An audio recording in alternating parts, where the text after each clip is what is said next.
La beauté des peintures d'Ijoma Ogwuejebu dissimule la douleur qu'elle vit. Dans le studio de l'artiste nigériane à Lagos, des toiles sont empilées contre un mur et ornées de tourbillons et de cercles de couleurs sont abstraites, d'autres ont des formes plus reconnaissables mais sont clairement impressionnistes. Ce sont les œuvres d'une artiste qui s'est mise à la peinture il y a 18 mois pour faire face à l'inconfort brûlant causé par une maladie connue sous le nom de fibromyalgie. Deux des peintures sont très familières car elles ont été vues par des milliers de personnes sur les réseaux sociaux. L'autre œuvre représente une femme triomphante, dont la forme et les contours éclatent de fleurs, depuis les cheveux en tournesol flamboyant jusqu'aux pieds. Intitulé Ada Umuawalik, en partie en référence à la ville natale d'Ogwuejebu dans l'état d'Abia, au sud-est du Nigeria, le tableau représente l'image d'une femme qui a décidé d'être pleinement elle-même, explique l'artiste. Ce qui était si fort dans mon cœur, c'est l'idée que le corps d'une femme est tellement comme une cible d'entraînement pour le monde. Chaque partie de notre corps, vous trouverez quelqu'un qui a une opinion sur elle et qui veut vous faire prendre conscience de son opinion sur elle.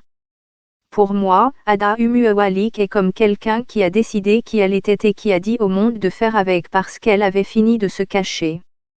Cela n'est pas sans rappeler Ogwuejebu, elle-même, qui mène un combat quotidien dans son propre corps avec la fibromyalgie, qui provoque des douleurs chroniques dans tout le corps.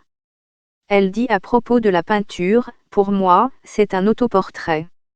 Je pense à la partie de mon corps qui est ouverte pour l'entraînement au tir et je pense aussi aux parties de mon corps qui souffrent et à la façon dont cela est corrélé. » Bien que travaillant dans des domaines créatifs depuis une vingtaine d'années, cette mère de 3 enfants n'avait jamais pensé à l'art visuel ou à la peinture et à la toile pendant la majeure partie de cette période. Je ne m'intéressais pas du tout, ni de près ni de loin, aux arts visuels. J'ai dû apprendre beaucoup de choses. C'est pourquoi c'est rafraîchissant, dit-elle. Son premier exutoire créatif était l'écriture, d'abord en tant que poète et journaliste, puis en tant que scénariste pour la télévision, ce qui lui a permis de bâtir une solide carrière dans l'industrie du divertissement nigériane. Elle a été scénariste, puis rédactrice du scénario de l'une des séries télévisées les plus populaires du Nigeria, Tinsel, pendant près de 8 ans. Elle a également travaillé sur les séries télévisées Battleground et Hotel Majestic, ainsi que sur plusieurs films.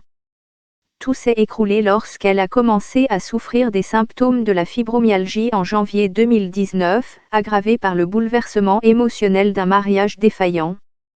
S'ensuivent de nombreux mois de confusion sur ce qui arrive à son corps, jusqu'à ce qu'elle obtienne finalement le diagnostic en novembre de la même année. Peu de temps après, le confinement lié à la pandémie de Covid-19 est venu s'ajouter, faisant monter la pression. À l'heure où je vous parle, j'ai mal à tellement de niveaux que je ne peux même pas compter, dit-elle. J'ai des douleurs dans ma peau. Puis j'ai des douleurs dans les nerfs sous ma peau. J'ai aussi des douleurs dans mes muscles, mon squelette, mes articulations. C'est comme ça, et chaque couche de douleur devrait suffire à me mettre hors jeu pour aujourd'hui, mais à un moment donné, il faut juste trouver comment vivre avec. C'est pourquoi j'ai commencé à m'allonger sur le sol pour peindre.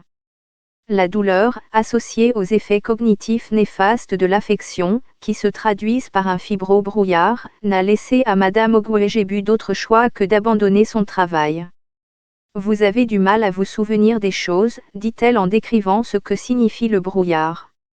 Au cours des 3 dernières années, il y a eu des événements dont je ne me souviens absolument pas. C'est ce qui arrive à votre cerveau ? Je travaillais en tant que rédactrice de scénario et le travail numéro 1 d'une rédactrice de scénario est de connaître l'histoire. J'ai dû laisser tomber ce travail. Choquée par ce qui lui arrivait, elle a commencé à partager son histoire sur les réseaux sociaux et à dire ce qu'elle ressentait, à la grande consternation de certains qui estimaient qu'elle devait se taire. La stigmatisation de la santé mentale est encore très forte ici. Les gens préfèrent que vous ne disiez rien et que vous souffriez en silence, explique-t-elle. La situation s'est tellement dégradée qu'elle s'est parfois demandé si cela valait la peine de continuer le voyage, comme elle le dit. La peinture est devenue un radeau de sauvetage, un moyen de faire face à la douleur et de trouver un nouveau débouché pour sa créativité. L'art fluide consiste à verser des couleurs liquides, généralement de l'acrylique, sur une toile pour créer des images de forme libre, tandis que le dot art nécessite l'application minutieuse de points de couleur à partir desquels un motif commence à émerger. L'art a également apporté un nouveau sens de la communauté.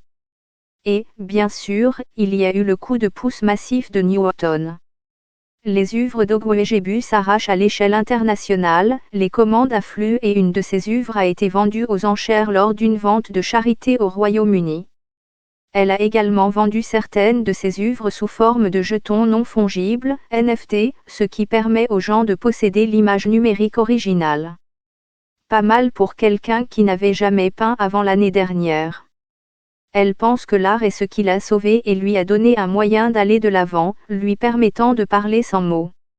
Je suis excitée et j'ai hâte de voir où cela va aller.